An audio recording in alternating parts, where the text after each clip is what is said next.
পাইছে যে আজি সন্ধিয়া সময়ত ধুবুৰী জিলাৰ গোলগঞ্জত আমাৰ জনজাতিকৰণৰ দাবীত কোচ ৰাজবংশী ভূমিপুত্ৰসকলে কৰা শান্তিপূৰ্ণ প্ৰতিবাদত আৰক্ষীয়ে যি অমানৱীয় অত্যাচাৰ কৰিছে সেয়া অতিকৈ নিন্দনীয় আৰু গৰিহণাৰ যোগ্য। লগতে এয়া আচলতে অত্যাচাৰ নহয়, এয়া এক প্ৰকাৰ কাপোৰ উখালি বুলিহে ক'ম। কাৰণ এটা শান্তিপূৰ্ণ গণতান্ত্ৰিক আন্দোলনত এনেকে ভীৰু কাপোৰৰ দৰে জঁপিয়াই পৰাটো এইটোক সেই কাপোৰখেই ক'ব লাগিব।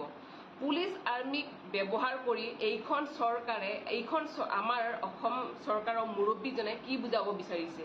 মুখ্যমন্ত্ৰী ডাঙৰীয়া, আপোনাক সুধিছো, আপুনি অসমত নাই নেকি? অসমখন আপোনাৰ নহয় নেকি? অসমৰ মানুহখিনি আপোনাৰ নহয় নেকি?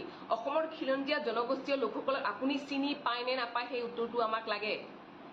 আজি যি অত্যাচাৰ আপোনাৰ চৰকাৰে আপোনাৰ পুলিচ বাহিনীয়ে চলাইছে নহয়, সেয়া অতিকৈ নিন্দনীয়, নেপায়।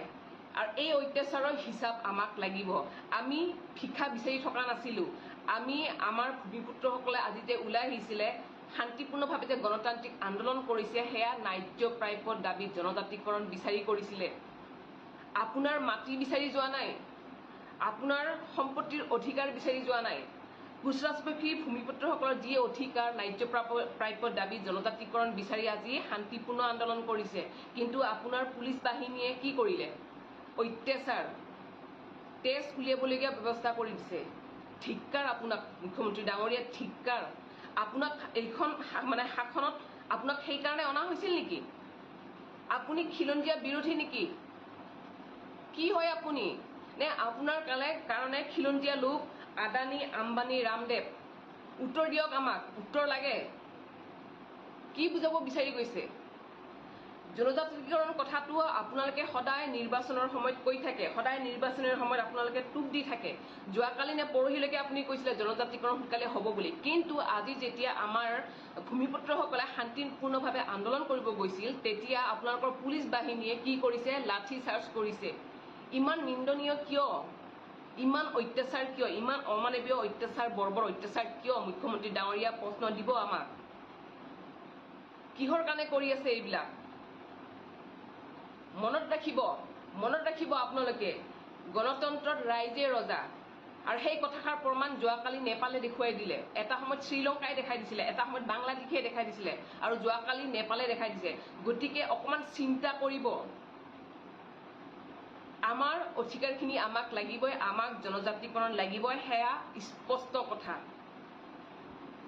আমি আমাৰ অধিকাৰ বিচাৰিমেই। আমি আপোনালোকৰ ৰঙা চকু, দিল্লীৰ ৰঙা চকু, আপোনালোকৰ লাঠি ভয় নকৰো। আৰু এয়া যি আপোনালোকে অত্যাচাৰ কৰিছে, এই অত্যাচাৰৰ হিচাপ হ'ব। অন্যায় অবিচাৰৰ বিৰুদ্ধে অত্যাচাৰ হ'ব, প্ৰতিটো লাঠিৰ কোবৰ হিচাপ হ'বই। ধিক্কাৰ মুখ্যমন্ত্ৰী ডাঙৰীয়া, ধিক্কাৰ। আজি নিজৰ জাগাতে, নিজৰ জন্মভূমিতে আন্দোলন কৰিবলগীয়া হৈছে নিজৰ অধিকাৰ বিচাৰি। কমটি লাজৰ বিষয় নে? আৰু আপুনি সেই আন্দোলন যেতিয়া বিচাৰি গৈছো নিজৰ ন্যায্য প্ৰাপ্য দাবী, তেতিয়া আপোনালোকে কি কৰিছে? লাঠিচাৰ্জ কৰিছে। ভয় কৰক অকণমান মুখ্যমন্ত্ৰী ডাঙৰীয়া, অকণমান ভয় কৰক। মানুহৰ আৱেগক সন্মান জনাওক, মানুহৰ ক্ষোভৰ লগত নেখেলিব। এই ক্ষোভৰ যেতিয়া উদগীৰণ হ'ব নহয়, আপোনালোকে ঠাই নাপাব। সময় থাকোঁতে অকণমান চিন্তা কৰক। মনত ৰাখিব, যেতিয়ালৈকে এই সূৰ্যোদয়ৰ 7 ভনীৰ দেশত সূৰ্য উদিত হৈ থাকিব, যেতিয়ালৈকে শৰীৰত বীৰ চিলাৰে তেজ বিয়পি থাকিব, তেতিয়ালৈকে আমি এই অধিকাৰৰ বিষয়ে আমি মাত মাতি যামেই, আমি চিঞৰিমেই। আমি আপোনালোকৰ চৰকাৰক, দিল্লীৱালাক ভয় নকৰো। মনত ৰাখিব, স্পষ্ট কথা। লাগিলে জীৱন দি দিম, কিন্তু আমাৰ ন্যায্য প্ৰাপ্য দাবী আমাক লাগিবই।